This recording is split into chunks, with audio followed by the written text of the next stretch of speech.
नमस्कार, मैं ट्विंकल मिश्रा और आप देख रहे हैं HW न्यूज। उत्तराखंड में अंकिता भंडारी केस में एक आरएसएस के नेता के लिए फेसबुक पोस्ट करना मुसीबत का कारण बन गया। दरअसल आरोप के मुताबिक उत्तराखंड में आरएसएस के एक नेता विपिन कर्णवाल ने अपनी फेसबुक वॉल पर एक पोस्ट में मृतका अंकिता भंडारी की तुलना कच्चे दूध से की।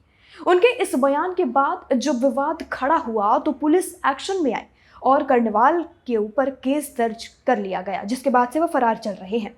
चलिए बताते हैं क्या है पूरा मामला, लेकिन उससे पहले मैं आपसे अपील करूंगी कि इस खबर को आप बड़े पैमाने पर जरूर शेयर करें। और अगर आप हमें YouTube पर देख रहे हैं तो हमें सब्सक्राइब करें, और अगर Facebook पर देख रहे हैं तो हमारे पेज को लाइक और फॉलो जरूर करें।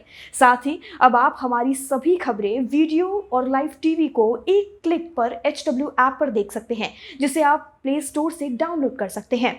चलिए बढ़ते हैं आगे, बताते हैं क्या है पूरी खबर।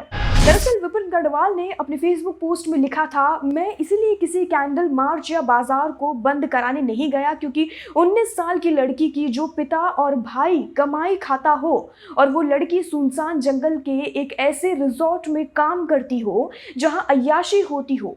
सबसे बड़ा गुनहगार तो ऐसी लड़की का बाप ही है जो कच्चा दूध भूखे बिल्लों के सामने रख दिया हो।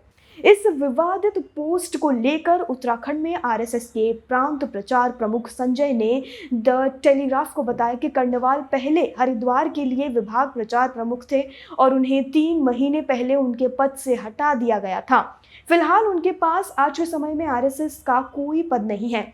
वहीं कर्णवाल की इस पोस्ट को लेकर ऋषिकेश निवासी जितेंद्र पाल पाठी ने शिकायत दर्ज कराई है। हालांकि उनका कहना है कि कर्णवाल मौजूदा समय में भी हरिद्वार के लिए आरएसएस के विभाग प्रचार प्रमुख के पद पर हैं। बता दें कि विपिन कर्णवाल की पोस्ट पर सोशल मीडिया पर लोगों का गुस्सा देखा जा रहा है। विवाद बढ़ने के बाद उन्होंने अपना पोस्ट हालांकि डिलीट कर दिया। उन्होंने कहा कि मेरी पोस्ट से अगर लोगों की भावनाएं आहत हुई हो तो इसके लिए मुझे खेद है। मेरी पोस्ट को लोगों ने सही भावना से नहीं लिया। यह महसूस करने के बाद मैंने अपनी पोस्ट फेसबुक पर से तुरंत डिलीट कर दी।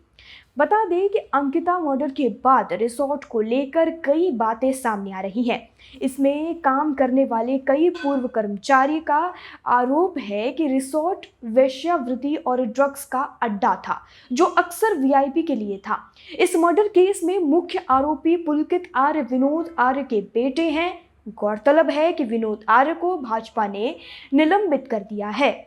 तो इस पूरे मामले के बाद पुलकित आर्य को भाजपा से निकाल दिया गया, साथ ही उनके पिताजी को भी। तो जिस तरह से मामला सामने आया उसके बाद से जो देश में माहौल बना हुआ है, लगातार विरोध किया जा रहा है, प्रदर्शन हो रहे हैं कि कड़ी से कड़ी सज़ा आरोपियों को दी जाए। और अब ये जो आरएसएस के नेता ने जो पोस्ट की उसे लेकर अब सोशल मीडिया पर लोग सवाल उठा रहे हैं। हालांकि उन्होंने अपनी प्रतिक्रिया दी और इस चीज़ के लिए माफ़ी मांगी और अपनी पोस्ट उन्होंने तुरंत डिलीट कर दी। लेकिन जो इनकी पोस्ट से जो माहौल बना उसके बाद ये शायद ठीक नहीं था। किसी लड़की के पिता पर इस तरह से इल्ज़ाम लगाना और उस पर यह आरोप लगाना कि जो उन्होंने किया वो ठीक नहीं था। और किसी भी एक मृतक को जो पीड़ित है उसकी तुलना किसी भी वस्तु से करना और उस पर पोस्ट करना, विवादित पोस्ट करना, शायद ये गलत है। इस पूरे मामले पर अपनी राय कमेंट सेक्शन में लिखकर हमें ज़रूर बताएं।